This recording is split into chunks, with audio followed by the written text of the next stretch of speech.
Financial asset की accounting क्या होती है बताओ। फाइनेंशियल एसेट की अकाउंटिंग के लिए इंडेक्स 109 फाइनेंशियल एसेट्स को 3 पार्ट में बांटते हैं। सबसे पहले डेरिवेटिव फाइनेंशियल एसेट, सबसे पहले पूछिए asset derivative financial asset. Second क्या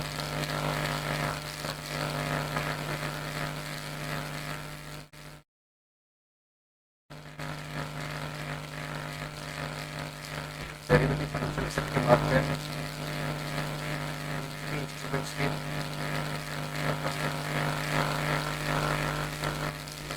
इंस्ट्रूमेंट की बात करते हैं इंस्ट्रूमेंट तीसरा क्या है other financial asset. Derivative financial asset की एक दो कॉपी होती है या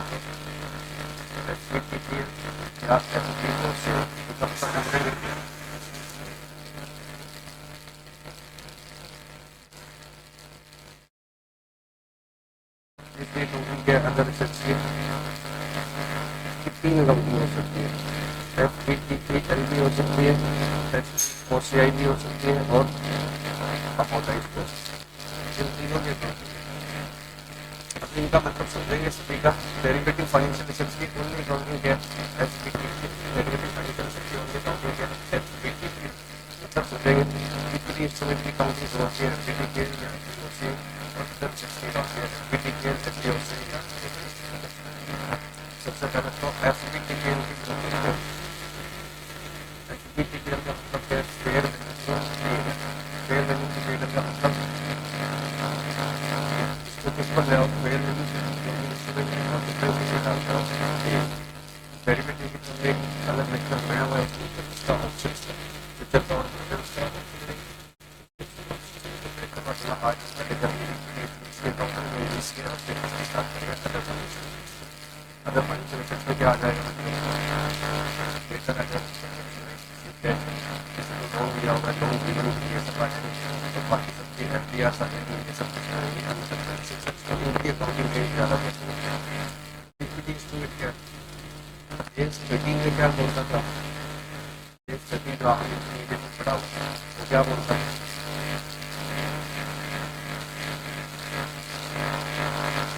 कॉस्ट और लोअर पर जैसे मैंने एक चीज़ के लिए समझ कर रहा था मतलब तो क्या कैश मान लो इससे तुम कर इंटरेस्ट की सबने इनकी क्या डाल देते चार अगर फेयर वैल्यू 105 है तो उसको अब ऐसा कुछ नहीं तो दिक्कत काटा निकाला मैंने post of fair value post of fair value सिर्फ कितना रहेगा ज़्यादा है तो ज़्यादा कर देता जैसे क्या है देखो पहले क्या होता था मेरा ये अलग अलग जगह पर क्या आपकी सबों से मान लेना सबकी कोच की अलग अलग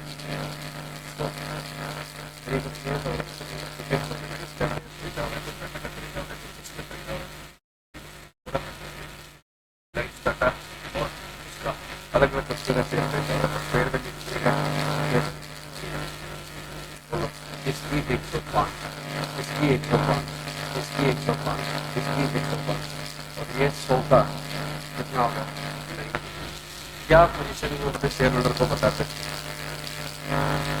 10 रुपये का लॉस तो 10 करोड़ का लॉस, जबकि मैंने अच्छा काम किया है पूरा मेरे सारे के सारे किसी एक के लिए आप मुझे पनिश कर रहे हो, ये तो ये कितने एक में सेटिंग नहीं किया तो ऐसे तो मेरी पोजीशन अच्छी है या बुरी है, Indians are basically based on fair fair का मतलब सही है वो बताओ, ये क्या मतलब है, ऐसा क्या प्रूव है सही है, कितने सारे अब मान लो कि 500 करोड़ का मेरा पोर्टफोलियो है इसकी वैल्यू 550 करोड़ हो चुकी है, इसमें से एक चीज़ जो है जैसे ये टोटल पोर्टफोलियो जो है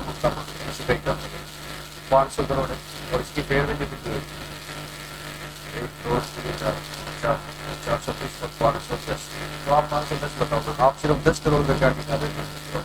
तो इंडेक्स ऐसा नहीं होता है, इंडेक्स कहते हैं इक्विटी इंस्ट्रूमेंट हमेशा किस पर लाएगा, फेयर वैल्यू पे जब प्रॉफिट है पक्का उसमें हमारे कुछ अन्य टाइम चेंज होता है। इक्विटी इंस्ट्रूमेंट किस पर लाने की फेयर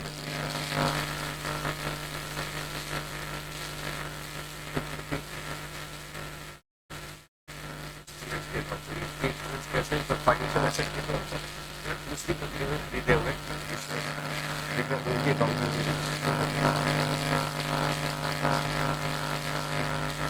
जैसे सबसे पहले अगर ये ट्रेडिंग के लिए अगर ये किसके लिए अगर ट्रेडिंग है तो किस पर लाना है फेयर वैल्यू पर किसके डालना है उस पर हम ये कॉम्पो क्या fair value other than trading है तब क्या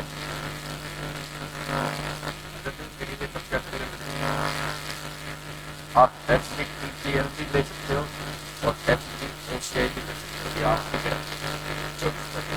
ठीक है। बट अगर एक बार FVOCI ले लिया तो आप वापस कर सकते हैं।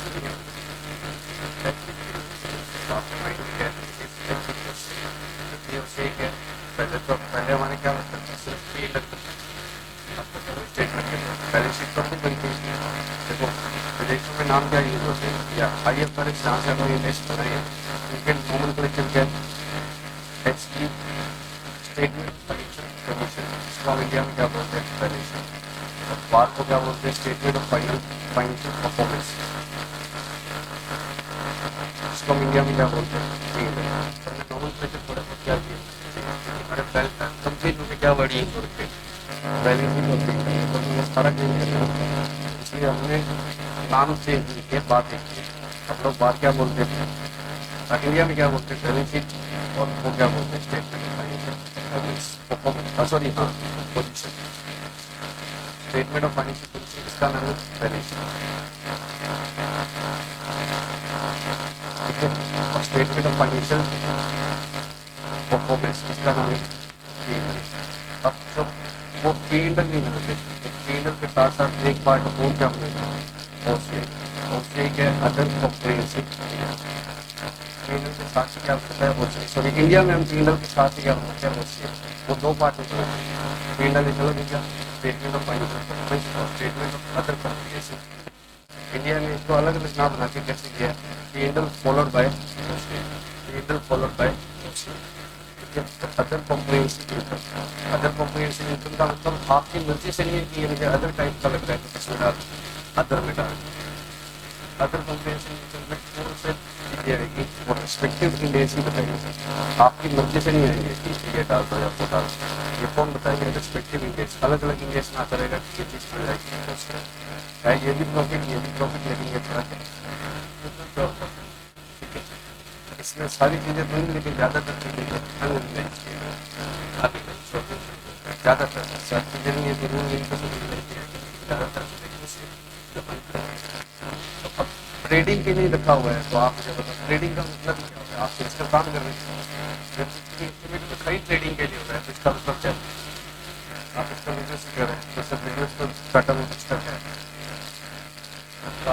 तब बनाने के तो उसमें अगर इक्विटी इंस्ट्रूमेंट है तो ट्रेडिंग के लिए क्यों नहीं हो सकते, क्यों नहीं एक काम के दो काम नहीं हो सकते, चाहे वो छोटा काम बड़ी बड़ी कंपनी में होता है तो उसमें रखा ही किसके लिए ट्रेडिंग के लिए पैसे आ गए। अब मान लो कि जैसे मेरा कोचिंग का छोटा सा काम है कुछ भी बच्चे सेल तरीके अब उसमें भी कुछ दो टाइप के जैसे कि अच्छा शेयर है तो मैं नहीं बेचता देखा हो जाए तो मुझे पता है कि वो 10-15% बढ़ता रहेगा या मैं उसमें इन्वेस्टेड रह जाता वो ट्रेडिंग नहीं है, लेकिन कोई मुझे बताता है कि ये शेयर बढ़ेगा नियर फ्यूचर खरीद तो वो नियर फ्यूचर में जैसे मेरा टारगेट आ जाता है उसके बाद वो कोचिंग के साथ क्या मेरा ट्रेडिंग का काम नहीं कर सकता। आपके पापा का भी लोग इंडिया का प्राइस नहीं है लेकिन क्या करते हैं ट्रेडिंग तो अपने अपने लेवल पर स्टडी करते हैं। अगर आपका पर्पज ही क्या है ट्रेडिंग है, अगर आपका पर्पज ही क्या है ट्रेडिंग है तो आपके पास कोई चॉइस नहीं है कि गेन आप इसमें डाल सकते हैं या लॉस इसमें डाल सकते हैं, आपके पास ओनली चॉइस है equity instrument If purchased only for the sake of trading, there is no choice. आप दुकान डाल देंगे FPT, बट इस purpose is other than trading, आपको होल्ड करने का है, पूरा रखने का है, तो आप उसको चुन सकते हो। आप चाहो तो FPT ले लो, चाहो तो OCI में डालने का मतलब उस बात इतने प्योर गेन नहीं माने जाते कि ठीक है ये एंसिलरी है, लेकिन मेरी मर्जी से इंडिया मेरी इच्छा से। तो अब बताओ, if equity instrument is held for trading, तब क्या होगा? और if equity instrument is held for other purposes other than trading, तो FB हेल्प भी ले सकते हो और FB OCI, फिर गेन या लॉस किसमें आएगा? OCI। बट आप क्या नहीं करोगे, अगर एक बार OCI चुन लिया, FB OCI एक बार किसी इंस्ट्रूमेंट के लिए चुन लिया, तो वापस काम करेगा।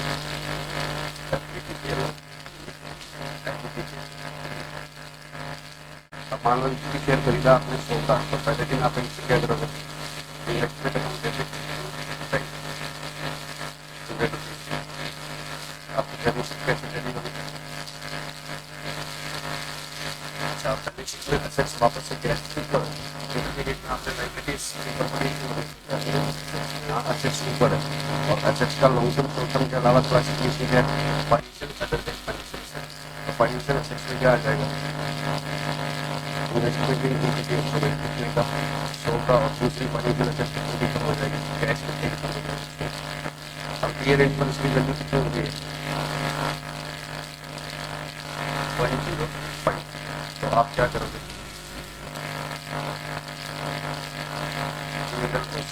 अब ट्रेडिंग पर्पज है तो गेन का आएगा 5 टाइम, और एक साल बाद क्या होगा? कितना हो जाएगा? 105, और फिर क्या हो जाएगा? क्या होता है? शेयर कैपिटल होता है, और अदर होता है अदर इक्विटी। टोटल होता है क्या बोलते हैं आजकल? Other equity. 5 इसमें प्लस हो गया 5। बोलो, तो ये 3 लग जाएगा। और अगर यही क्या किया होता मैंने, अदर नहीं होता और OCI फॉलो किया होता, तब ये 5 यहाँ पर आता, और ये आता अदर इक्विटी में, लेकिन ये किसके अंदर आता? OCI। अदर इक्विटी का अलग से क्या बनता है?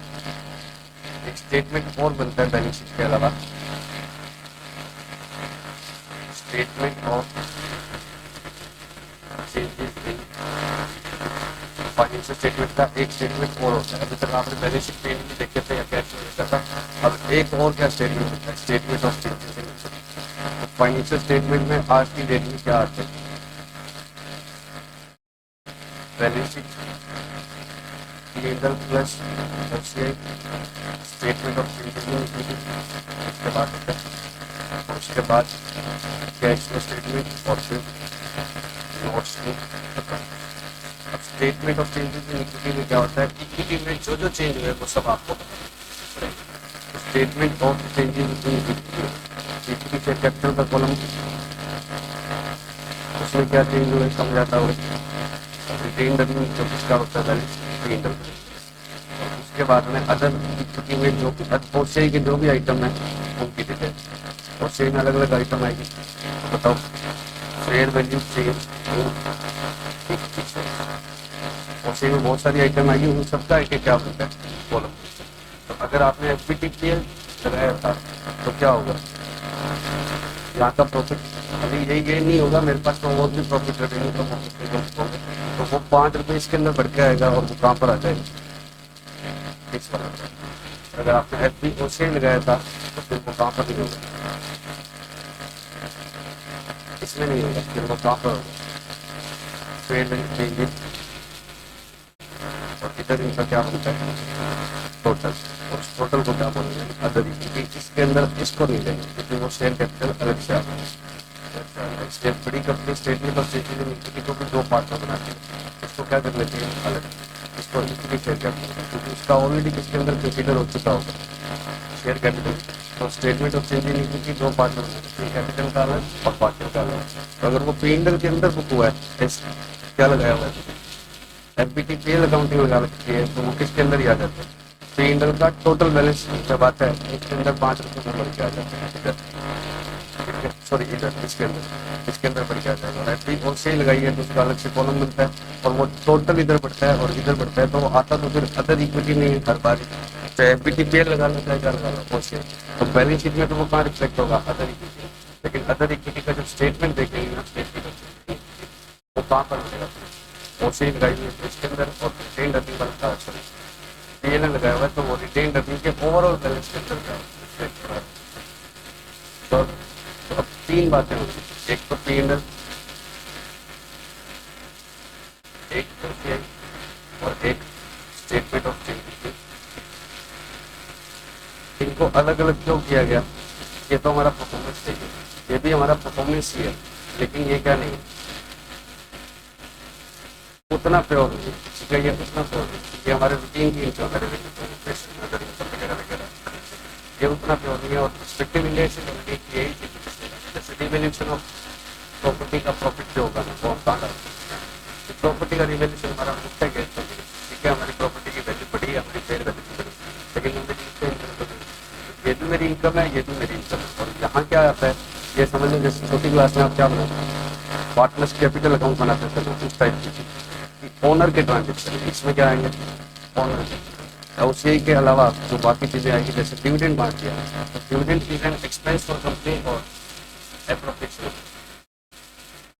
का कोई खर्चा थोड़ी है, तुमने भी 100 कमाए मैंने भी 100 कमाए, दोनों की परफॉर्मेंस तो कितनी दिखनी चाहिए 100, लेकिन मैंने डिविडेंड बांट दिया तो वो यहाँ पर चार्ज नहीं करेंगे, वो कहाँ चार्ज करेंगे स्टेटमेंट ऑफ इक्विटी के इस कॉलम में चार्ज करते हैं रिटेन अर्निंग। पहले पीएनएल का बैलेंस आएगा 100, दोनों का 100 दिखेगा, तो परफॉर्मेंस स्टेटमेंट तो दोनों की क्या बताएगी, लेकिन डिविडेंड इस कंपनी में बांटा है उसका सीधा यहाँ चार्ज होगा, क्योंकि ये बिजनेस का एक्सपेंडिचर कोई भी ऐसी चीज जो ओनर की है, ये तो ओनर रुपये लेके बाय बैक कर लिया तो वो क्या होगा, बिजनेस का खर्चा था या इक्विटी वाले लेके, तो वो यहाँ पर आएगा, ठीक है।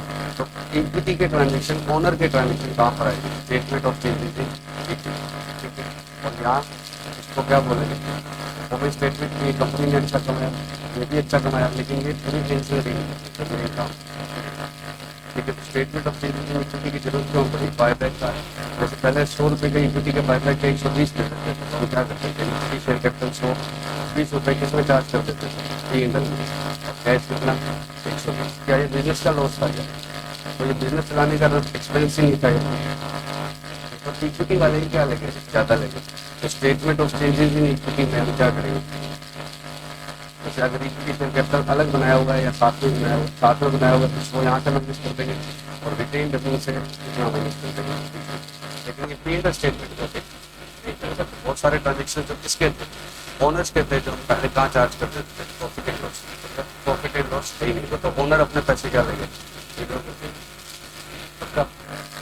तो अब वापस आते हैं, ये तो बार बार अलग से इसकी क्लास हो जाएंगे कि क्या फाइनेंशियल स्टेटमेंट है क्या नहीं, आपको थोड़ी सी क्लैरिटी है इससे बात करें। तो इक्विटी इंस्ट्रूमेंट की अकाउंटिंग की बात करोगे तो या तो क्या है एफपीटीपीएल या एफपीओसी कब लेना है, जब अदर देन ट्रेडिंग पर्पज और आर्थिक सर्विस, लेकिन किसी के लिए अदर देन ट्रेडिंग वाले के लिए एक बार एफपीओसी ले लिया तो जिंदगी भर का प्रॉफिट कर किसमें डाल कर ओसी वाले सेक्शन में डालोगे, किसमें नहीं डालोगे,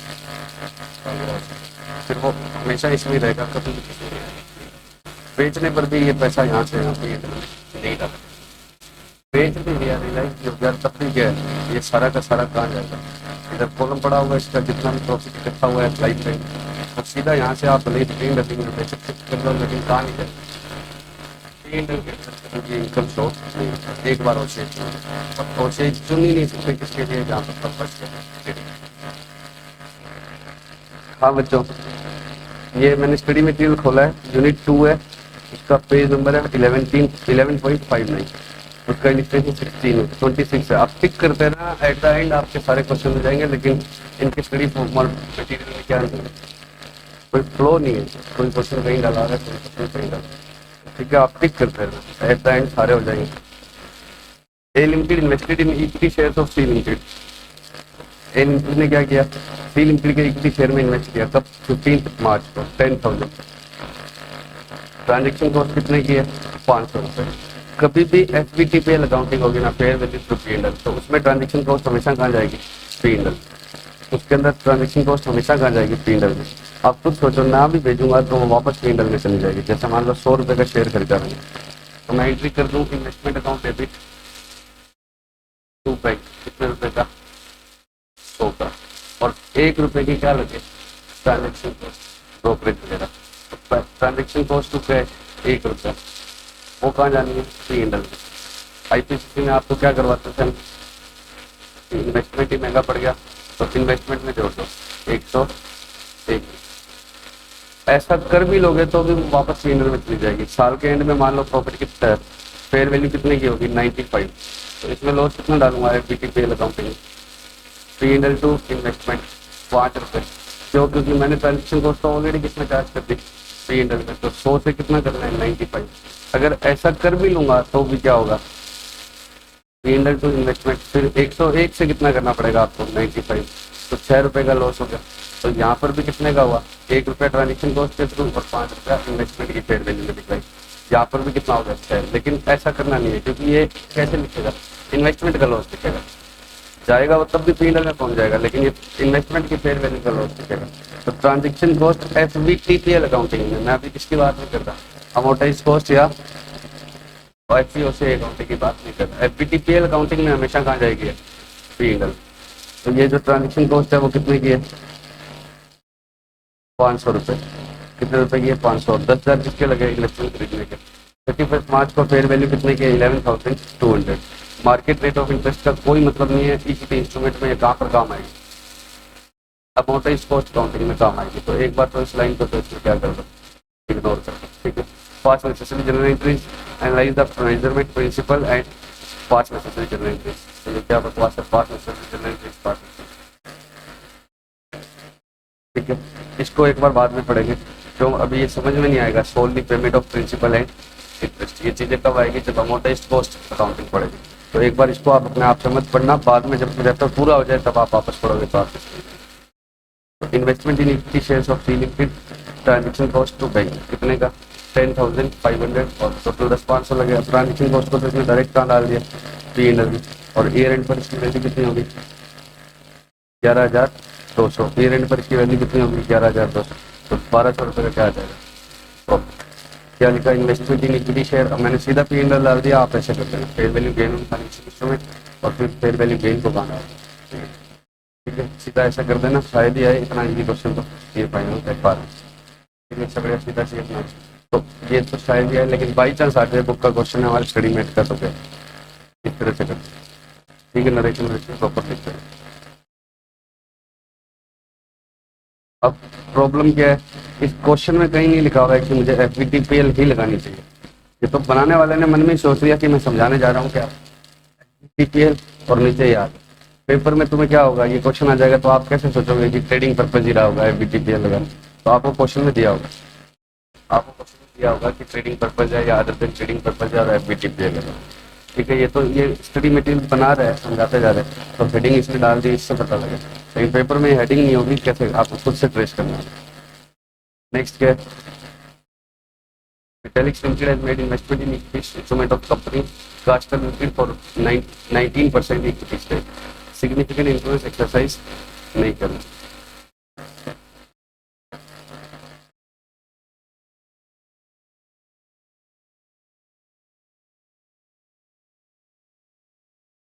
देखो बच्चों, इस इंडेक्स के स्कोप से एक्सक्लूड किया हुआ है किसको? इक्विटी, वो वाले इक्विटी इन्वेस्टमेंट्स जो आगे या तो क्या बना देंगे, सब्सिडरी, या क्या बना देंगे, एसोसिएट्स या जॉइंट वेंचर। मैंने किसी दूसरी कंपनी के शेयर खरीदे और वो इतने ज़्यादा शेयर खरीद लिए कि मेरा उसके ऊपर कंट्रोल आ गया, तो वो क्या बन जाएगी? सब्सिडरी। ऐसे ही 20% या उससे ज़्यादा खरीद लेता हूँ तो वो मेरा क्या बन जाता है? एसोसिएट, ठीक है। कभी कभी जेबी भी बनता है। ये सब के सब बातें किसमें आएगी? कंसोलिडेशन। तो अभी तो हम इस इंडेक्स में तो किसकी बात कर रहे हैं? Passive investments. मेरे पास दूसरी कंपनी के क्या है, इतने ही शेयर्स है कि ना तो वो मेरी क्या बनी है? सब्सिडरी बनी है, ना ही एसोसिएट्स या ना ही जो भी। अब इन पे नहीं जाएंगे क्योंकि जब इनके इंडेक्स करेंगे, इसका अलग से क्या है, इंडेक्स 110 है, ठीक है, तब बात करेंगे। लेकिन इस इंडेक्स के स्कोप एक्सक्लूजन में ही लिखा हुआ है, इस इंडेक्स के फाइनेंशियल इंस्ट्रूमेंट वाले के, कि अगर वो इन्वेस्टमेंट इतने यूज है कि सामने वाला एसोसिएट सब्सिडरी या जेबी बन जाता है, तो फिर ये इंडेक्स नहीं लगेगा, वो वाला। ठीक है, तो ये तो पैसिव इन्वेस्टमेंट्स हो गए। पैसिव इन्वेस्टमेंट्स अपना घर का नाम है, ये कहीं लिखा नहीं मैं इंडेक्स। जैसे मेरे पास, मैं रिलायंस हूँ, RIL, और मेरे पास जियो के 70% शेयर है, मान लो ज़्यादा है लेकिन मान लो 70 है, तो वो तो मेरी सब्सिडी बन गई, तो उन 70% शेयर पर मैं ये FVTPL होल्डिंग करूँगा, तो फिर अलग से कंसोलिडेशन में आएगा। ठीक है, तो ये पैसिव इन्वेस्टमेंट का मतलब मेरे पास किसी दूसरी कंपनी के 5%, 10%, 15% शेयर, तो उन पर ये लगेगा। तो ये कह रहा है कि भले ही मेरे पास 19% स्टेक है, लेकिन सिग्निफिकेंट इंफ्लुएंस नहीं है, मतलब क्या, एसोसिएट नहीं है, तो यही वाला इंडेक्स लगाओ। The investment was made for ₹5 lakhs for 10,000 equity share. Investment कितने का था? 10,000 शेयर्स का, और कितने रुपए लगे थे? 5, और लास्ट में इसकी फेयर वैल्यू कितने की होगी? 45। तो एक बार ये 50 रुपये समझ में आ रहा है, 5 लाख इतना समझते हो? 50 का खरीदा था और कितने का हो गया? 45। 50 कैसे है? 5 lakhs divide by 10,000। Company has taken N irrevocable option. Irrevocable का मतलब क्या है? अब चेंज नहीं हो सकते। क्या? FVOCI, ये तो हमें भी पता है, अगर FVOCI ले लिया तो अब वापस क्या नहीं हो सकते, FVTPL जा नहीं सकते। तो इस क्वेश्चन में क्लियर करा हुआ है कि आप कैसे लगाओ FVOCI। तो इन्वेस्टमेंट टू बैंक 5 लाख, फिर इसकी वैल्यू होगी 4.5 लाख, तो 50,000 कम कर दिया इन्वेस्टमेंट को, और फेयर वैल्यू लॉस, और ये फेयर वैल्यू लॉस ऑन कहाँ जाएगा ये? अब OCI। तो इस फेयर वैल्यू लॉस को इधर ये समझ लो OCI डेबिट किया हुआ है, फेयर वैल्यू रिजर्व, और ये कहाँ पर जाएगा? OCI। इसने P&L नहीं लिखा, और ये फेयर वैल्यू रिजर्व कहाँ पड़ा रहेगा? P&L में नहीं आएगा, कहाँ आएगा? OCI। और OCI से statement of changes in equity में पड़ा रहेगा। Statement of changes in equity में चाहे पॉजिटिव हो चाहे नेगेटिव हो, उसका हर एक का अलग कॉलम बनता है ना, अभी बताया, तो उसके अंदर पड़ा रहेगा negative reserve. Being fair value loss recognised in other comprehensive income accumulated in equity, किसके अंदर पड़ा रहेगा? Statement of changes in equity में। मैं इसका करके बताता हूँ आपको कैसे पूरे फाइनेंशियल स्टेटमेंट में एंट्रीज तो आपको एग्जाम में इतनी डालनी है, ये फाइनेंशियल स्टेटमेंट में कैसे प्रेजेंट होगा। सबसे पहले खरीदेंगे उस दिन तो क्या आएगा? अगर उसी दिन की बैलेंस शीट बनाऊं तो इन्वेस्टमेंट आ जाएगा कितने का? 5 लाख का, और कैश हट जाएगी 5 लाख की एसेट साइड। अब ईयर एंड पे क्या होगा? P&L OCI में कितना लिख दूंगा? 50,000 का फेयर वैल्यू लॉस या प्रॉफिट है? लॉस। और statement of changes in equity में क्या आएगा? एक तो होगा रिटेन्ड अर्निंग का, इसमें कुछ नहीं आएगा क्योंकि ये तो P&L वाली आइटम को रिफ्लेक्ट करेगा। और दूसरा क्या होगा? फेयर वैल्यू रिजर्व या fair value change in equity share, और वहाँ ये 50,000 रुपये क्या हो जाएगा? कम। और इधर फिर टोटल इक्विटी जब लगेगा तो रिटेन्ड अर्निंग में मान लो कितना था? 5 लाख, इधर कितना था? 50,000 नेगेटिव, तो ये इधर कितना हो जाएगा? 450। तो रिटेन्ड अर्निंग की तो जो कमाई हुई है, मान लो सारे प्रॉफिट कैश नहीं हुए, रिटेन्ड अर्निंग में मान लो फीस आई है, तो साल बाद क्या होगा? रिटेन्ड अर्निंग की वजह से मान लो कैश बढ़ गया, कितने का? 5 लाख। एक तो ये कैश प्लस हो गया, और इसमें से कितना कम हो गया? 50,000 क्या हो गया? कम हो गया। तो रिटेन्ड अर्निंग, सॉरी, इधर क्या लिखते हैं हम? Other equity, other than share capital, बाकी सब चीज़ों को क्या बोलते हैं? Other equity. और अदर इक्विटी का टोटल कितना आएगा? 4,50,000। तो वो 450 टैली हो जाएगा। कैसे टैली हो जाएगा? 5 लाख तो रिटेन्ड अर्निंग की वजह से कैश बढ़ा था, और 50,000 यहाँ कम हो गया, तो असेट साइड में भी नेट इंक्रीज कितने की है? 4.5। तो रिटेन्ड अर्निंग, और ये अब मैं देखना चाहता हूँ कि अदर इक्विटी में है क्या, तो तब मुझे क्या पता लगेगा? अच्छा, 5 लाख का तो कैश प्रॉफिट कमाया था वो था, लेकिन 50,000 यहाँ से क्या? तो इसलिए उसके नरेशन में क्या लिखा हुआ है कि fair value reserve transfer to OCI and accumulated in other accumulated in. पक्का? तो इस तरह से बनाएंगे। तो ये तो नहीं बनाना आपको तो इंक्रीज करनी है, अगर वो क्वेश्चन आ जाए तो कैसे अच्छा करते हैं, और नरेशन प्रॉपर लिखते हैं। ठीक है, तो ये तो छोटी सी अकाउंटिंग किसकी थी? Equity instrument.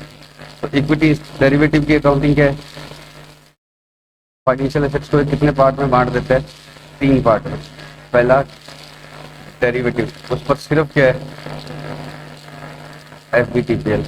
दूसरा इक्विटी, इक्विटी पे क्या है? ट्रेडिंग पर्पज है तो PL, और अदर देन ट्रेडिंग है तो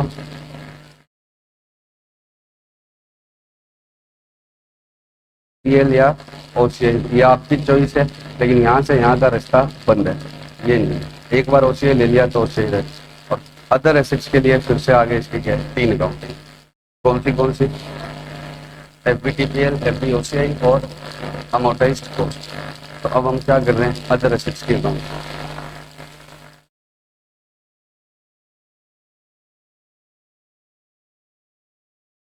अदर एसेट्स सबसे पहले क्या स्टार्ट कर रहे हैं हम, स्टाफ लोन। इसके थ्रू मैं आपको कौन सी अकाउंटिंग सिखाऊंगा, अमोर्टाइज्ड कॉस्ट। पहले हम तीनों अकाउंटिंग सीख लेंगे और फिर चेक कर लेंगे कि किस पे क्वेश्चन, और क्वेश्चन ज़्यादातर आता है तो किसका आता है, अमोर्टाइज्ड कॉस्ट का। स्टाफ लोन की अकाउंटिंग करते हैं, ठीक है। स्टाफ लोन फाइनेंशियल एसेट है या नहीं है, क्यों है, क्योंकि ये contractual right to receive cash है। Contractual right to receive cash क्यों है, क्योंकि मैंने अपने स्टाफ को लोन दिया है और वो क्या है, मुझे उससे वापस रुपये मिलेंगे। फाइनेंशियल एसेट की डेफिनेशन क्या थी, contractual right to receive cash. अब स्टाफ लोन सस्ते दिए जाते हैं, महंगे?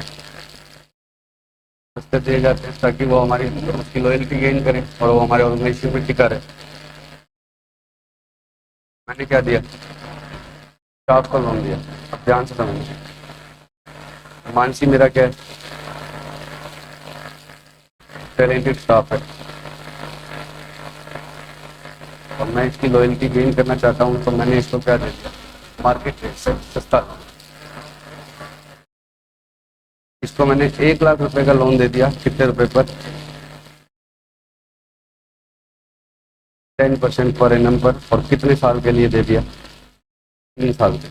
सॉरी, मैंने कितने पर दे दिया, 6% पर, और ये बाजार में कहीं से भी जाती तो इसको कितने पर मिलता, 10%। फिर इंटरेस्ट तो कितना था, 10%, बट मैंने मेरा स्टाफ है तो कितने पर दे दिया। पहले कुछ भी करते हो, अब थोड़ी सी अकाउंटिंग क्या चेंज हो जाएगी और अमोर्टाइज कॉस्ट की अकाउंटिंग आपको सुनिए। मैंने 10% पे दिया है, अब मैंने 6% पर दिया है, तो पहले ये बताओ मुझे कितने रुपए पे करेगी वापस, 3 सालों तक कितने कितने रुपए देगी, 6 और लास्ट में कितने रुपए देगी, 1 लाख तीसरे साल। अब इसको कहीं और से लेना होता है तो कितने रुपए होते हैं, निकालना फटाफट, 0.909, 0.826, 0.751, 10% पर मैं इसकी भी निकाल रहा हूँ। भी कितनी आती है पहले ये बताओ। हाँ बच्चों, ये मैंने पीवी फैक्टर है, आप अगर m प्लस में डाल के करोगे ना तो वो अलग आएगा, क्योंकि मैंने 3 डिजिट की एक्यूरेसी तक के लिए हुए, तो मैंने 0.909, 0.826, 0.751 लिया। अब मैं मानसी को कह रहा हूँ कि देख मैंने तुझे सस्ता लोन दिया, मैंने तुझे सस्ता लोन दिया, ये कह रहे हैं कि आप मेरे को ऐसे मत गिनाओ बार बार, आप मुझे ये बता दो कि आपने मेरे पर एहसान किया कितने के। तो मैं कहा देख मानसी, अगर तू किसी और के पास जाएगी और तुझे क्या होगा, तुम उसको बोलोगी कि मैं आपको कितने रुपए दूंगी 6,000 दे दूंगी 3 बार, और कितने रुपए दे दूंगी, 1 लाख लास्ट में दे दूंगी, तो वो आपको 10% के हिसाब से देगा। वो तो आपको फाइनेंस किसके हिसाब से करेगा, 10% से, तो वो आपको कितने रुपए देगा, 6,000 की वैल्यू, 6,000 की वैल्यू और 1,06,000 की वैल्यू 10% के हिसाब से तुम निकाल के देगा। तो वो तो आपको कितने देता, 9,005 देता। तो आपके लोन की फेयर वैल्यू यही है। मेरे को भी क्या है, जो वापस पैसा मिलेगा, तुम जो मुझे वापस दोगी उसकी फेयर वैल्यू यही है। तो मुझे तुम्हें कितने देने चाहिए थे, 9,051, बट मैंने आपको दिए कितने, 1 लाख। तो आप ये समझ लो कि कितने रुपए मैंने आपको हेल्प के तौर पर दिए, 1 लाख माइनस 9,005, कितना आ जाएगा, 9,949। कितने रुपए मैंने क्या दिए, आप मेरे स्टाफ हो इसलिए मैंने आपको क्या दिए, पॉकेट में दिए। आप किसी के पास जाओ, आप आयुष के पास जाओ, आप योगेश के पास जाओ, आप किसके पास जाओ, मनी के पास जाओ, क्या होगा, आप उसको जाकर ये बोलो कि मैं आपको कितने दूंगी, 666 प्लस 1 लाख, कितने रुपए दूंगी, 666 प्लस 1 लाख। तो वो आपको वापस कितने देगा, वो आपको कितने रुपए देगा। अगर समझदार इंसान होगा तो आपकी क्रेडिट वर्दीनेस के हिसाब से आपको 10% पर फाइनेंस देता है, तो वो आपको कितने रुपए देता, वापस क्या करिए, वो आपको इनिशियली इतने रुपए देता। आप किसी भी बैंक के पास जाके बोल दो कि मैं इस तरह से वापस पैसे चुकाऊंगी, और आपकी क्रेडिट वर्दीनेस के हिसाब से आप पर रेट कितनी पड़ती है, 10%, तो क्या होगा, आपको इतने रुपए मिलते हैं। या मैं अपनी बात भी सोचूं, मैं अपने पॉइंट ऑफ व्यू से भी सोचूं कि कोई मुझे वापस, अब मान से तो मुझे वापस ये रुपए लौटाने वाली है, इस कितने रुपयों की आज की वैल्यू क्या है, फेयर वैल्यू क्या है मेरे, इतनी है। तो मैं असेट कितने की रिकॉर्ड करूँ, 90051 की। तो मैं स्टाफ लोन को किस पर रिकॉर्ड करता हूँ, फेयर वैल्यू पर। और फेयर वैल्यू तो इस एसेट की यही है, फेयर वैल्यू तो इस एसेट की यही है। बट मैंने रुपए कितने दिए, 1 लाख। सबसे पहले फाइनेंशियल एसेट किस पर रिकॉर्ड होगी, फेयर वैल्यू पर। मुझे जो मिलना है आज, तो मैं तुम्हें बोलता हूँ कि मैं तुम्हें 6,000 रुपये दूंगा, 6,000 रुपये दूंगा, 6,000 रुपये दूंगा, प्लस लास्ट में कितने रुपए दूंगा, 1 लाख। तो आप मुझे क्या बोलोगे कि हम आपको इतने रुपये फाइनेंस करने के लिए तैयार है। तो मेरे को जो वापस मिलना है उस चीज़ की फेयर वैल्यू तो यही है, उस चीज़ की फेयर वैल्यू तो यही है। तो आप पहले क्या करते थे, स्टाफ लोन बैलेंस शीट में कितने पर ही दिखा देते थे, 1 लाख। पुराने टाइम में हम स्टाफ लोन कितने पर दिखा देते थे, 1 लाख की, जबकि ये 1 लाख की वर्थ ही नहीं रखता था। इसके अंदर जो वापस रिकवरेबल अमाउंट है वो उसकी सही वैल्यू कितनी है, 90,000। तो अब ये अकाउंटिंग नहीं चलेगी। ये कहता है कि फाइनेंशियल एसेट सबसे पहले किस पर लाओ, फेयर। और टू कैश आपने दिया 1 लाख। अब इसका डिफरेंस क्या है, क्यों दिया मैंने, मानसी होती तभी दिया है, मानसी नहीं होती तो नहीं देता। मानसी है तभी दिया है, क्यों दिया है। It is as good as prepaid salary for 3 years। मैं इसको रोकना चाहता हूँ, एक्स्ट्रा सैलरी दे रहा हूँ मैं अपने स्टाफ को, सीधी सी बात है। तो ये एक्स्ट्रा वाले को क्या कहते हैं, इसको कहाँ डेबिट करो, प्रीपेड सैलरी। ये 3 साल को आपने उसको रोकने का, जनरली ये एग्रीमेंट होते हैं, जब तक आप लोन चुकाओगे नहीं तब तक आप छोड़कर जाओगे। तो ये आपने क्या दिया, 3 सालों की एक्स्ट्रा सैलरी दी है। तो मानसी को मैंने सीधी सी बात है 9949 की एक्स्ट्रा सैलरी और दी। जो बेसिक वगैरह और पे करूँगा 3 सालों में वो तो करूँगा ही करूँगा। उसके अलावा 9949 की क्या दी है, एक्स्ट्रा सैलरी। तो फाइनेंशियल एसेट की बात करता है ये तो आप अपने हिसाब से करें। मैं अपनी सब्सिडरी को सस्ते लोन दूंगा तो उस समय कहाँ डिफरेंस जाएगा, उसमें बात करूँगा। मैंने अपने, जैसे कल हमने बात करा था कि सब्सिडरी को सस्ते लोन दे सकते हैं, या हमारा पुराना सप्लायर है उसको हम क्या दे सकते हैं। तो उस समय हर एक के अंदर देखेंगे कि क्यों दिया है। लेकिन ये इंडिया तो सिर्फ क्या बात करता है, फाइनेंशियल एसेट्स किस पर लाओ, फेयर वैल्यू पर, वो यही है। तो मेरी डे 1 पर अकाउंटिंग क्या होगी,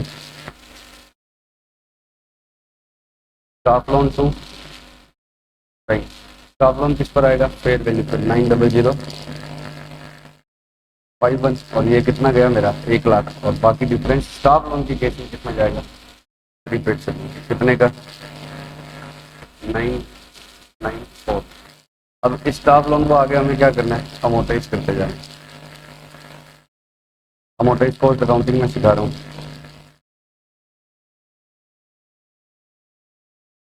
स्टाफ लोन टू बैंक। अब मैं तो ये मानूंगा कि मैंने मानसी को 10% रेट पर कितने रुपए दिए, 9,051 और उसके बदले में वो मुझे 6,000 और 1 लाख दे देगी, और इतनी मैंने उसको क्या दी, रिपीट कर। तो अब मैं टू बैंक कितना करूँगा, 9,005। अब ये वापस किससे मैच होगा लास्ट तक, 10% से, क्योंकि ये पीवी भी किससे निकाली हुई है, 10% से। तो अब इस पर इंटरेस्ट की इनकम भी कैसे बुक होगी, 10%। तो 9,051 का 10% इंटरेस्ट लगाऊंगा मैं हर साल, 9,005। और मानसी मुझे इस साल के एंड में कितने दे देगी, 6,000। तो मैं ये 6,000 को इंटरेस्ट इनकम नहीं मानूंगा, किसको इंटरेस्ट इनकम मानूंगा, 9,005। और मानसी मुझे कितने रुपए देगी, 6,000। तो बैलेंस कितना रह जाएगा, 9,3056।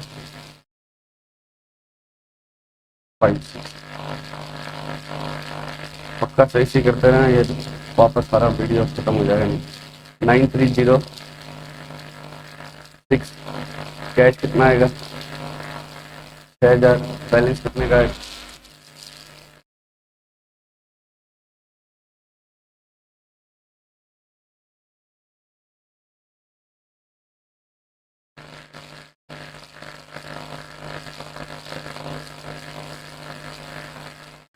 कैश आएगा 1,06,000। अब डिफरेंस आना नहीं चाहिए, क्यों नहीं आना चाहिए, ये बराबर हो जाएगा। अब 18 रुपये का इसमें क्या आ रहा है, डिफरेंस तो राउंडिंग ऑप्शन इंटरेस्ट आ रहा है, चाहे वो यहाँ पर आप डाल दें, ठीक है, ताकि इंटरेस्ट बराबर अकाउंट क्या हो जाए, बराबर। इस अकाउंटिंग को क्या बोलते हैं, अमोटाइज कॉस्ट अकाउंट। इस अकाउंटिंग को क्या बोलते हैं, अमोटाइज कॉस्ट। बस अब हम इसको, हाँ 2 का याद है, ये डिफरेंस बच्चों 2 का याद है, ठीक है। इस अकाउंटिंग को हम क्या बोलते हैं, अमोटाइज कॉस्ट अकाउंटिंग। अब मैं फेयर वैल्यू नहीं देख रहा, देखो मेरी बात सुनो, मेरे को कितने रुपए आने थे वापस, छः छः छः और 1 लाख। इसकी फेयर वैल्यू मैंने देखी कि कोई मुझे इतने इतने रुपए दे तो मुझे कितनी रुपए मिल जाएंगे वापस। एक तरह से कितने हैं आज की डेट में 90051। तो इनिशियली तो मैंने इसको किस पर रिकॉर्ड किया, फेयर वैल्यू। इनिशियली तो मैंने इसको किस पर रिकॉर्ड किया, फेयर वैल्यू। तो इनिशियली तो ये फाइनेंशियल एसेट भी किस पर आएगी, फेयर वैल्यू पर। अब 1 साल बाद क्या होगा, ये वाले 6000 तो आ चुके होंगे, अब दूसरे 6000 मुझे कितने दूर दिख रहे होंगे 1 साल, और अगले 6000 और 1 लाख। तो जब मैं 1 साल के एंड में यहाँ खड़ा हूँ तो ये 6000 तो मुझे आ गए। अब मुझे और कितने आने हैं, 6000 और 6000 और 1 लाख। अब मार्केट रेट 10% तो रही नहीं होगी, वो तो चेंज हो गई होगी। तो अब मैं इसकी फेयर वैल्यू निकालूंगा तो वो कुछ और आएगी ना कि ये आएगी। ये तो कब आएगी, ये 93056 एक्चुअल में किसकी पीवी है, इस 6000 की और इस 1,06,000 की। बट किस रेट से है ये, 10% है। लेकिन ये 20-20 सालों के लोन होते हैं तो इंटरेस्ट रेट तो उस दौरान क्या हो जाती है, चेंज हो जाती है। लेकिन ये 10% से ही पीवी रहेगी। हम अब फेयर वैल्यू की तरफ जाएंगे ही, तो फेयर वैल्यू इसकी क्या हो जाएगी, चेंज, क्योंकि मार्केट रेट चेंज हो जाएगी। अब 1 साल बाद मुझे क्या रह गया इस कॉन्ट्रैक्ट में, 1 साल बाद मुझे क्या रह गया, जब 1 साल निकल जाएगा तो पहले 6000 तो आ गए, अगले 6000 और अगले 6000 आने हैं, प्लस कितने आने हैं, 1 लाख। अब मैं इसकी फेयर वैल्यू निकालूंगा तो वो अगर इंटरेस्ट रेट 10% ही बची हुई है ना, तब तो वापस यही आ जाएगा। लेकिन इंटरेस्ट रेट 10% बची ही नहीं होगी, मार्केट रेट तो चेंज होगी भाई। 15-15, 20-20 सालों के लोन होते हैं तो बीच में कभी ना कभी तो चेंज होगी। But I will not get go to fair value. Fair value through P&L लगाना होता तब ये करता, लेकिन मैं फेयर वैल्यू पर जा ही नहीं रहा। मैं किस पर जा रहा हूँ, अमोर्टाइज कॉस्ट पर। अब क्यों जा रहा हूँ अमोर्टाइज कॉस्ट पर वो मैं तुम्हें बाद में बताऊंगा। लेकिन अमोर्टाइज कॉस्ट की अकाउंटिंग ये होती है कि अब हम वापस इसकी फेयर वैल्यू को देखेंगे ही नहीं, हम तो इसको अमोर्टाइज कर देंगे, बस ऐसे करके खत्म कर देंगे। अमोर्टाइज करना मतलब धीरे धीरे क्या करना, खत्म कर। पुराने समय में हम क्या अकाउंटिंग करते थे, किसी लोन की,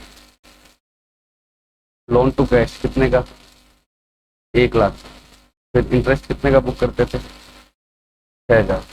और उस समय हम कोई 10% तो लाते ही नहीं थे ना, फेयर वैल्यू तो लाते ही नहीं थे।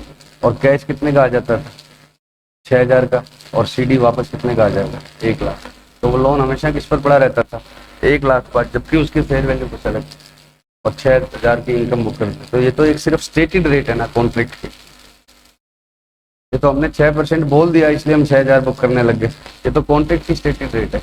तो अब एक्चुअल में तो इस फाइनेंशियल एसेट की फेयर वैल्यू मेरे लिए कितनी है, 90051। तो अमोर्टाइज कॉस्ट अकाउंटिंग कैसे चलेगी, एक तो स्टाफ लोन पर लगेगी, क्यों लगेगी वो बाद में बात करते हैं। लेकिन स्टाफ लोन पर कौन सी अकाउंटिंग लगेगी, अमोर्टाइज कॉस्ट। अब इसमें आप कैसे करोगे, ये अलग नोट बना लेना, अकाउंटिंग कॉस्ट स्टाफ लोन।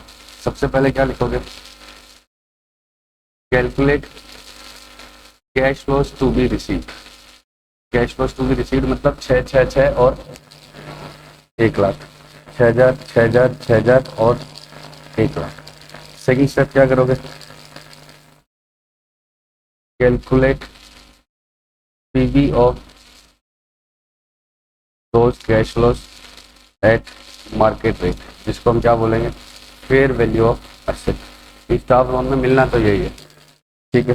तो वो कितनी आई, 9 और वो कितनी आई थी यार, 90051।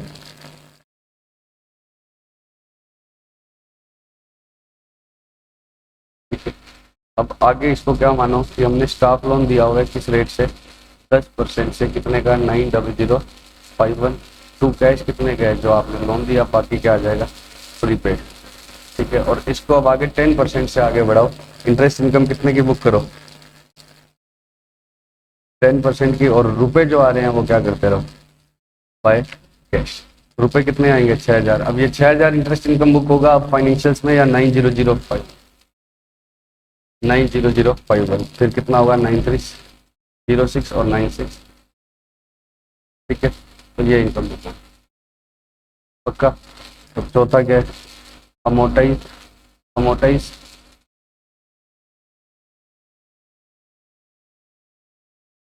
Staff loan financial asset eight the rate of 10% interest income. Income किसके हिसाब से चलेगी अब, 10%, ठीक है। और 6000 जो आएगा वो बाय कैश आएगा, वो ऐसे मानेगा कि रिकवरी ऑफ प्रिंसिपल ही आई है। इंटरेस्ट क्या है, और प्रिंसिपल और इंटरेस्ट मिलकर ये हो गया, इसके अगेंस्ट कितना आया, 6000। तो अब फाइनेंशियल में इंटरेस्ट इनकम क्या होगी, ये ज़्यादा बुक होगी। क्यों बुक होगी ज़्यादा, क्योंकि खर्चा भी ज़्यादा बुक होगा। ये प्रीपेड सैलरी 3 सालों में क्या हो जाएगी, बराबर बराबर P&L में चली जाएगी, तो उस दर से खर्चा भी तो क्या होगा ज़्यादा। पहले 18,000 की इनकम बुक होती थी, अब भी 18 की होगी। कैसे होगी, इन तीनों का टोटल। पहले हम क्या करते थे, 6,000 का इंटरेस्ट बुक करते थे ना, कहाँ गया वो, ये 18,000 की इनकम अब भी 18 ही आएगी, बट क्या आएगी, इंटरेस्ट इनकम अलग आएगी, और इतनी प्रीपेड सैलरी 3 सालों में धीरे धीरे कहाँ चली जाएगी, P&L। ठीक है, 3 सालों में बराबर बराबर राइट ऑफ हो जाएगी, 9949 डिवाइड बाय 3। पक्का। अब हम बुक का क्वेश्चन कर रहे हैं। देखो बच्चों, अब ओल्ड अकाउंटिंग में और न्यू अकाउंटिंग में क्या चेंज हो गया। पुरानी अकाउंटिंग में हम क्या करते थे, हम 3 साल में सिर्फ 6,000 की क्या बुक करते थे, इंटरेस्ट की इनकम 18। अब हम क्या कह रहे हैं, इनकम कितनी आ रही है,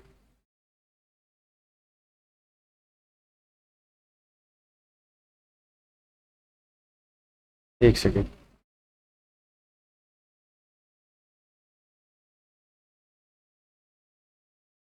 इनकम कितनी आ रही है, 9,005,9306 टोटल करना।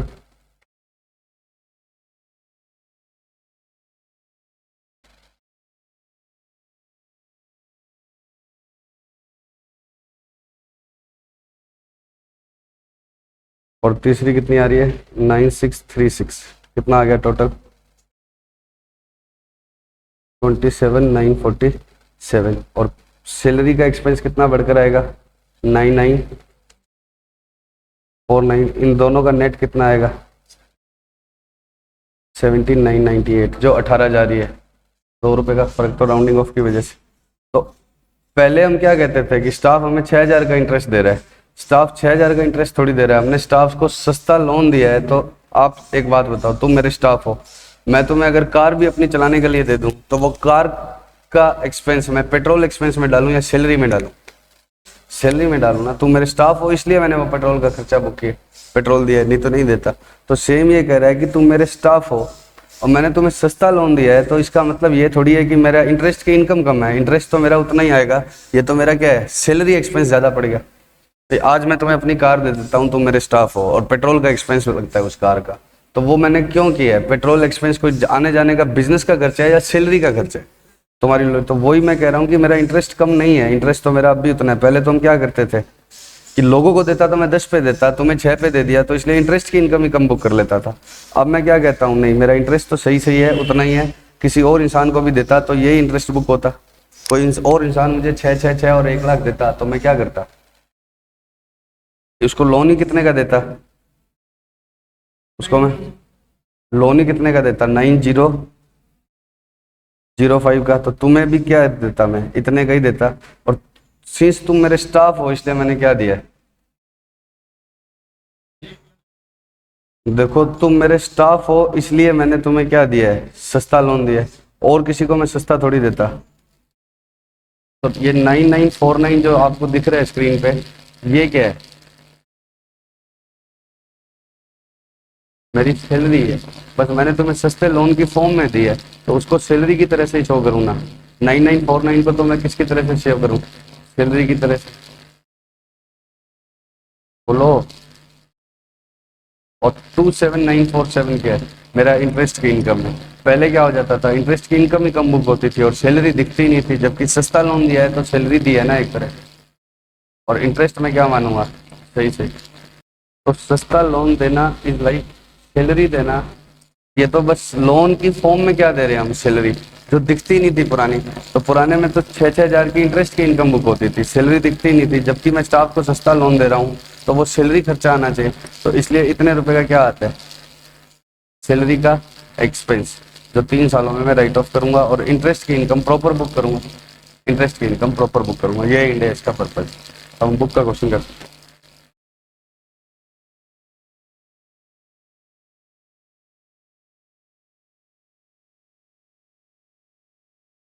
बुक में बच्चों कॉम्प्रिहेंसिव वाला लास्ट लास्ट में आपके क्या है, टेस्ट योर नॉलेज बना हुआ है, उसका पहला क्वेश्चन निकालो।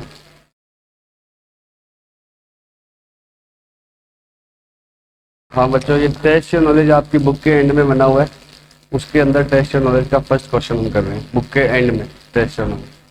As part of staff welfare measure, Y company limited is contracted to lend to its employees some of money at the rate of 5% interest. तो वाई लिमिटेड किस रेट पर दे रही है? 5% इंटरेस्ट पे दे रही है। The amount lent are to be repaid in 5 equal instalments. तो मैंने तो आपको सिंपल सा लिया था कि प्रिंसिपल एक साथ आ रहा है, लेकिन ये क्या है, 5 इक्वल इंस्टॉलमेंट्स ऑफ प्रिंसिपल क्या है, अलग अलग आएगी along with interest. The market rate कितनी है? 10% for comparable loan. Why lent कितना? 16 lakhs to its employees on 1st Jan। Following the principles of recognition and measurement as laid down in Ind AS 109, you are required to record the entries for the first year only. सिर्फ कौन से साल की पूछिए? पहले साल की। मैंने तो लास्ट तक बनाया था। For the transaction and also compute the value of loan initially to be recognize. Initially तो वो किस पर आएगा? फेयर वैल्यू पर पीवी निकाल के। And amortise cost for all the subsequent year. तो सब्सिक्वेंट ईयर्स की अमोर्टाइज कॉस्ट मतलब क्लोजिंग बैलेंस पूछा हुआ है, तो वो पूछ तो लिया ही, वो निकालना तो पड़ेगा ही।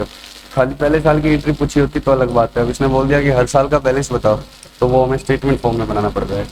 For the purpose of calculation following discount factors as at interest rate of 10% में बी अडोप्टेड। अब इसने बोल दिया कि यही लो, ये तुम्हें पेपर में देगा ही देगा। क्यों देगा ही देगा?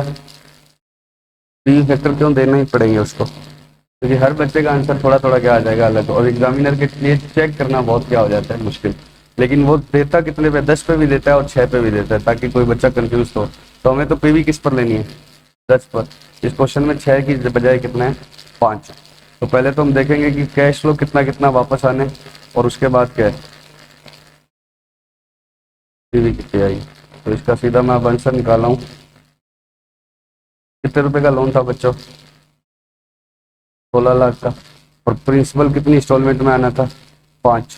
तो हर साल कितने कितने रुपए आएंगे? सबसे पहले तो 3 20 3 20 3 20। अब पहले साल कितने रुपए आउटस्टैंडिंग है? पहले साल 16 लाख रुपए क्या है आउटस्टैंडिंग? पहले साल कितने रुपए आउटस्टैंडिंग है? 16 लैक्स। तो 16 लैक्स पर इंटरेस्ट लगेगा पहले साल का। 16 लैक्स का 5% 80,000। अब पहले साल 16 लाख पूरे आउटस्टैंडिंग है। अगले साल क्या होगा? तुमने मुझे कितने दे दिए? 3 20 तो प्रिंसिपल के, और 80,000 किसके? इंटरेस्ट के। तो पहले साल का कितना रुपया आ गया? 4 लाख। बट अगला इंटरेस्ट अब किस पर आएगा? 16 लाख या 16 लाख माइनस 3 20?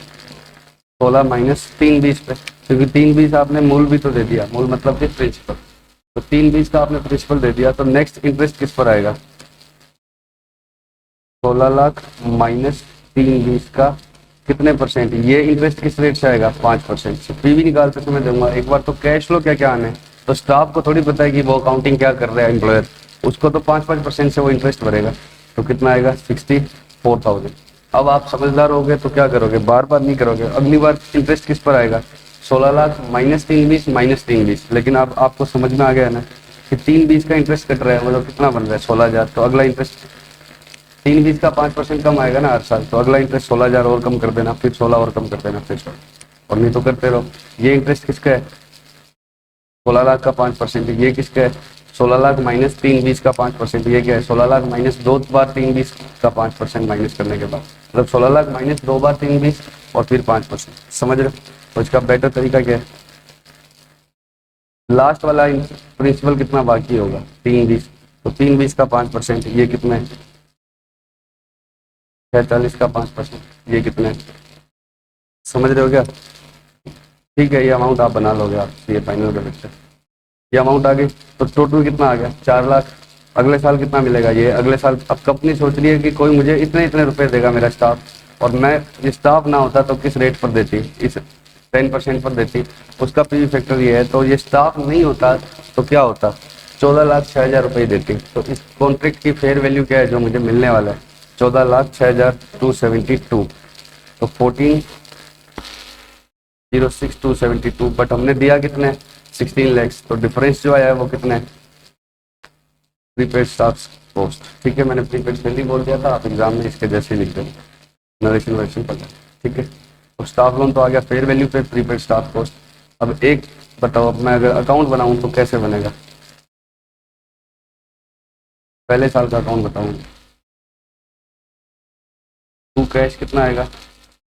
14,06 272। फिर इस पर इंटरेस्ट किस रेट से लगेगा? 140627। और कैश कितना आएगा? पहले साल का कैश कितना है? 320 प्लस 80, 4 लाख। 320 भी आएगा पहले साल और 80 भी आएगा, तो 4 लाख। तो इधर कितना आएगा फिर बाय कैश? कितने का आएगा? 4 लाख। तो बैलेंस कितना बच जाएगा?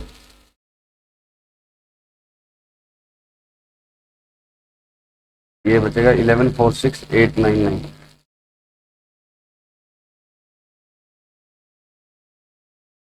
11,46,899। तो बताओ पहले साल की एंट्री क्या होगी? स्टाफ लोन टू इंटरेस्ट और cash to staff loan. Staff loan to interest, बस इसमें एक गड़बड़ कर दी, ये इंटरेस्ट एक्सपेंस की बजाय क्या आएगा? Interest income. ठीक है। और फिर कैश टू स्टाफ लोन इसने नाराज करी ही नहीं। एक एंट्री और क्या हो जाएगी? कैश टू स्टाफ लोन कितने का? 4 लाख। 320 प्लस 80। और उसके बाद में ये प्रीपेड कॉस्ट को क्या कर दिया? राइट ऑफ कर दिया। कितना? 150। 5 साल हो गए ना, तो कितना राइट ऑफ कर दिया? अब अगले साल क्या होगा? To balance PT 11,46,899। फिर क्या आएगा? टू इंटरेस्ट 11,46,899 का 10%, 11,46,899। और कैश कितना आ जाएगा? 320 प्लस 64 था ना, 320 और 64 कितना हो गया? 3,84,000। फिर बैलेंस आ जाएगा। तो अब ये कह रहा है कि हर साल के एंड की अमोर्टाइज कॉस्ट निकालो, तो ये वैल्यू चाहिए, बस ये वैल्यू चाहिए, और अकाउंट के फॉर्म में नहीं बनाता। ये कैसे करता है? ये 14,06,000 डेबिट में था, फिर टू इंटरेस्ट डाला, वो डेबिट हो गया। बाई कैश डाल दिया, कितने का? 4 लाख का, और ये आ गया। तो ये डेबिट की पहली आइटम होगी, ये भी डेबिट होता है, और ये क्रेडिट साइड में आता है बाई कैश। तो इसने ये अकाउंट बना दिया। अगले साल to balance PT, to interest, by cash, ये अमोर्टाइज कॉस्ट आ गई। इस वैल्यू को क्या बोलते हैं? Amortise cost. तो आप इस तरह से बना देना, ठीक है। और ये क्यों बनाना पड़ रहा है एंड तक का? एंड तक का क्यों बनाना पड़ रहा है? क्योंकि इसने पूछा है अमोर्टाइज कॉस्ट टू बी, मतलब amortise cost at the end of each year पूछिए। और लास्ट वाला इंटरेस्ट इसमें ये आता है, लेकिन डाला क्या है? डिफरेंस से, ताकि 0 हो जाए। 409 रुपये ड्यू टू पक्का। ये क्या है? Accounting staff loan. Amortise cost accounting ये है। अमोर्टाइज कॉस्ट अकाउंटिंग क्या है? फटाफट से बताओ क्या करना होगा। सबसे पहले क्या करना होगा? जो भी कैश फ्लो आएंगे वो कंप्यूट कर लो, वो जैसे भी एग्रीमेंट के हिसाब से कैश फ्लो आएंगे। 3,20,80 आएगा, अगली बार 3,20,64 आएगा, ये कंप्यूट कर लो। फिर इनकी क्या निकाल लो? पीवी निकाल लो। ये आगे 1406। अब इसको क्या कर लो? असेट रिकॉर्ड कर लो। बैलेंस किस में डाल लो? स्टाफ है तो prepaid staff cost to bank, और इसको तो 5 साल में अमोर्टाइज करना है। हमने प्रीवियस एग्जाम्पल में 3 में क्यों किया था? 3 साल का था। और ये क्या होगा? अब ये अमोर्टाइज कॉस्ट से आगे बढ़ता रहेगा। अब इस पर इंटरेस्ट किससे बुक होगा? जिस रेट से पीवी निकाली है, ना कि जिस रेट से लोन में लिखा हुआ है। लोन में भले 5% या 6% लिखा हुआ है, हमें किससे आएगा? जिस रेट से पीवी निकाली है 10% से, वो इनकम बुक होता रहेगा, और कैश आ जाएगा जो हमारे कॉन्ट्रेक्टर कैश। पक्का। थैंक यू बच्चों।